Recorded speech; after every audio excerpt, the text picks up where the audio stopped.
పెద్దలు ఉప ముఖ్యమంత్రి గారు పవన్ కళ్యాణ్ గారికి, సహచార మంత్రివర్గ సభ్యులకు, అలాగే చీఫ్ సెక్రటరీ గారికి, ఈ సమావేశానికి హాజరైనటువంటి కలెక్టర్లకు, శాఖాధిపతులకు, ముఖ్య కార్యదర్శులకు, ఇతర అధికారులకు, అలాగే నా పత్రికా సోదరులందరికీ కూడా నమస్సులు. ఎన్డీఏ కూటమి ఏర్పడిన తర్వాత ఇది మొట్టమొదటి కలెక్టర్ల సమావేశం. రాష్ట్రంలో గత 5 సంవత్సరాల్లో జరిగినటువంటి తప్పొప్పులన్నీ కూడా సమీక్షించి రాబోయే రోజుల్లో ఒక ప్రజాహితమైనటువంటి పరిపాలన చేయడం కోసం, దిశానిర్దేశం చేయడం కోసం ఈ యొక్క సమావేశాన్ని ఏర్పాటు చేయడం జరిగింది. అయితే మిత్రులారా, కలెక్టర్లు అనేవాళ్ళు జిల్లాల్లో పరిపాలన వ్యవహారాల్లో ఒక పట్టుకొమ్మలు. ప్రభుత్వం యొక్క ఆలోచన తీరు క్షేత్రస్థాయిలో వాళ్ళు ఒక నిదర్శనంగా ఉండేటటువంటి పరిస్థితి. అయితే గత 5 సంవత్సరాల్లో వ్యవస్థలన్నీ కూడా నిర్వీర్యం చేసే విధంగా, ఎందుకంటే మీ అందరికీ కూడా గుర్తుంది, గత 5 సంవత్సరాల్లో ఒక కలెక్టర్ కాన్ఫరెన్స్ జరిగింది. అది కూడా ఒక అద్భుతమైనటువంటి కట్టడంలో జరిగి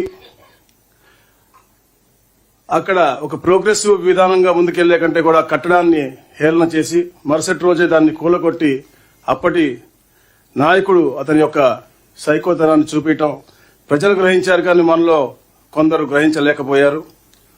అయితే ఇప్పుడు అపార పరిపాలన అనుభవం ఉన్నటువంటి గౌరవ ముఖ్యమంత్రి వర్యులు, అలాగే మానవతా స్పర్శ ఉన్నటువంటి పవన్ కళ్యాణ్ గారి యొక్క ఆలోచనతో తిరిగి గాడిలో పెట్టాలని చెప్పేసి రాష్ట్రాన్ని పూర్తి ప్రయత్నాలు మొదలుపెట్టారు. అందులో భాగంగా ప్రతి ఒక్క శాఖతో సంబంధించిన మంత్రి, అలాగే సెక్రటరీలతో సమీక్షించి పలు శ్వేతపత్రాలు కూడా విడుదల చేయడం జరిగింది. అయితే మిత్రులారా, గౌరవ ముఖ్యమంత్రి గారి దగ్గర గాని, ఇతర మంత్రుల దగ్గర గాని వచ్చే సమస్యలు 80% పైగా రెవెన్యూకి సంబంధించిన సమస్యలే మనకి కనపడతా ఉన్నాయి. అందుకనే ప్రజల హక్కులు కాపాడే విధంగా రెవెన్యూ శాఖను ప్రక్షాళన జరపాలని, అలాగే అధికారులందరూ కూడా చట్టానికి లోబడి పనిచేయాలని చెప్పేసి కూడా మన ముఖ్యమంత్రి గారు కోరుకుంటా ఉన్నారు. గత పాలకులు స్వార్థం కోసం ఎన్నో అరాచకాలు చేశారు. అరాచకాలు కూడా బయటపడతాయనే ఉద్దేశంతోనే మనం చూసాం మదనపల్లి ఫైల్స్ అనేది.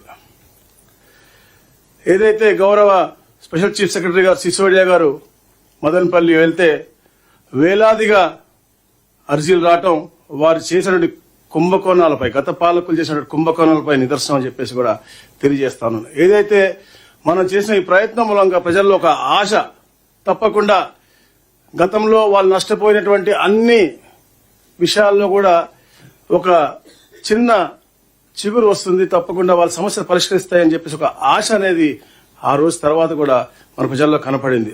అలాగే మిత్రులారా, గౌరవ ముఖ్యమంత్రి గారు ప్రమాణ స్వీకారం చేసిన తర్వాత ఎప్పుడైతే ఆఫీస్ అజ్యూమ్ చేశారో మాట ఇచ్చిన ప్రకారంగా 5 ఫైళ్లపై సంతకాలు పెట్టారు. మొట్టమొదటిది యువతకి అద్భుతమైన భవిష్యత్తు ఇచ్చే విధంగా మెగా డిఎస్సి 16,347 మందికి ఉద్యోగాలు కల్పించేది. రెండోది అతి ముఖ్యమైనది ల్యాండ్ టైటిలింగ్ యాక్ట్.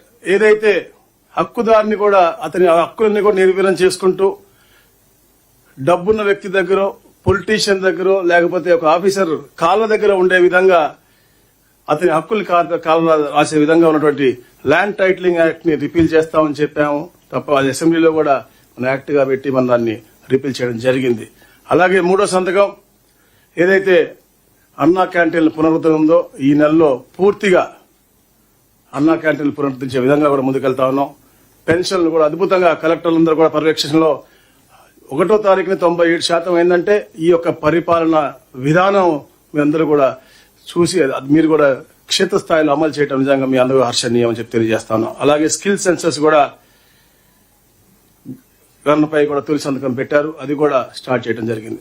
అయితే మిత్రులారా, గత పరిపాలనలో దాదాపుగా 9 లక్షల ఎకరాల పైన శాండ్ భూములు ఫ్రీ హోల్డ్ నుంచి ఫ్రీ హోల్డ్ కి మార్చడం జరిగింది. అలాగే రిజిస్ట్రేషన్ చట్టం ఏదైతే ఉందో దాంట్లో 122A సెక్షన్ ని అనేక ఎకరాలు ఫ్రీ హోల్డ్ గా మార్చడం జరిగింది. దాదాపుగా 25,000 ఎకరాలు రిజిస్ట్రేషన్ కాబడినటువంటి పరిస్థితి మనం చూశాం. ఇవన్నిటిపైన కూడా కలెక్టర్లందరూ కూడా నేను రిక్వెస్ట్ చేస్తా ఉన్నాను, తరోగా ఒక వెరిఫికేషన్ పెట్టుకుని ఎలాగైతే ఈ ల్యాండ్ అన్ని కూడా కన్వర్ట్ అయినాయో దీనిపైన ఒక ఎక్సర్సైజ్ చేసి మీ అందరూ కూడా పర్సనల్ అటెన్షన్ డివోట్ చేసి ఈ యొక్క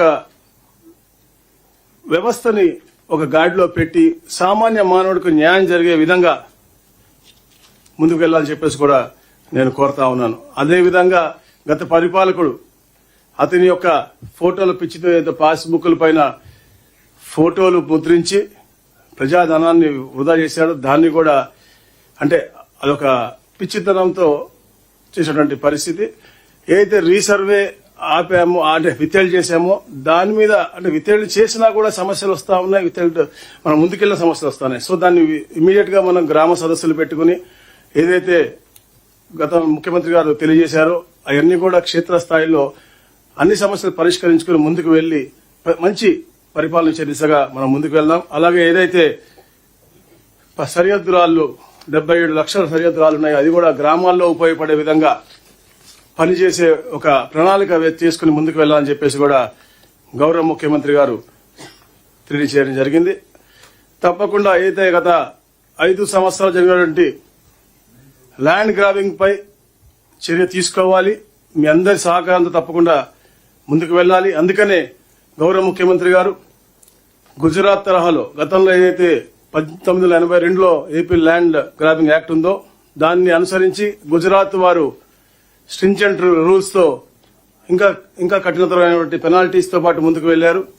దానికంటే కఠినతరమైనటువంటి పెనాల్టీస్ తో ఎవరికన్నా పేదవాడికి అన్యాయం జరుగుతుంది అంటే భయపడే విధంగా ఈ యొక్క ల్యాండ్ టైటిలింగ్ యాక్ట్ కూడా ల్యాండ్ గ్రాబింగ్ యాక్ట్ కూడా ముందుకు తీసుకొస్తా ఉన్నారు. అలాగే మనం కూడా we should come out with a comprehensive legislation on government lands for protection, resumption, management, distribution and development. Alage we are proceeding on the right path of growth with social justice, and the Department of Revenue and Registration and Stamps will undertake all the measures need to deliver and effectively and for a responsive governance. Alage మిత్రులారా, మరి ముఖ్యంగా ఒక visionary leader చరిత్రలో నిరూపింపబడ్డాడు. 1990s లో 2020 అని చెప్పేసి ఈరోజు హైదరాబాద్ ఈ స్థానానికి వచ్చింది అంటే అది వారి కృషి. ఈ రోజున 2047 అన్న ప్రణాళికతో ముందుకు వస్తా ఉన్నారు. అలాంటి రాజనీతిజ్ఞులు అంటే ఈ తరం గురించి ఆలోచించేవారు రాజకీయ నాయకులు అవుతే రాబోయే తరాల గురించి ఆలోచించే వాళ్ళు రాజనీతిజ్ఞులు అవుతారు. అలాంటి గొప్ప నాయకుడు కూడా గత పరిపాలన ఇబ్బందులు పడ్డాడు.